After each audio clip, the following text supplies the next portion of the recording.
ఒక బాటసారి తన ఊరు నుంచి మరో ఊరికి బయలుదేరాడు. కొంత దూరం పోయిన తర్వాత గుమ్మడి తీగ కనపడింది. తీగ ఏలుదొడ్డున్నది, కానీ గుమ్మడికాయలు ఇంత ఉన్నాయి. వచ్చేటప్పుడు తెంపుకొని పోతా అనుకొని ముందుకు సాగాడు. ఓ అడవి ప్రాంతం వచ్చింది. అప్పటికి మిట్ట మధ్యాహ్నం అయిపోయింది, ఆకలేస్తుంది. అక్కడ ఒక పెద్ద మర్రి చెట్టు వచ్చింది. ఆ బాటసారి నీడ కూర్చున్నాడు. ఆ తెచ్చుకున్న సద్ది ఆ దుషాలకి వెళ్ళి తీసుకున్నాడు. ఆ 2 రొట్టె ముక్కలు తిన్నాడు. తువాల పరుచుకొని పండుకున్నాడు. ఆ మర్రి చెట్టుకు ఇంత మర్రి పండ్లు ఉన్నాయి.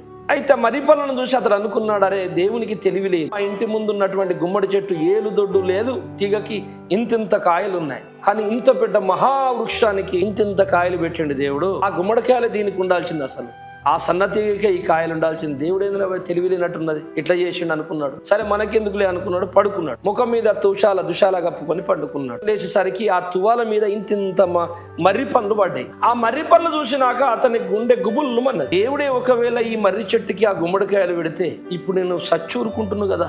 ఏ చెట్టుకు ఏ కాయ పెట్టాలో ఎంత పెట్టాలో అన్ని ముందే తెలుసు తండ్రికి. నేను తప్పుగా అర్థం చేసుకున్న, దేవుడు చేసింది కరెక్ట్ రా అని అనుకున్నాడట.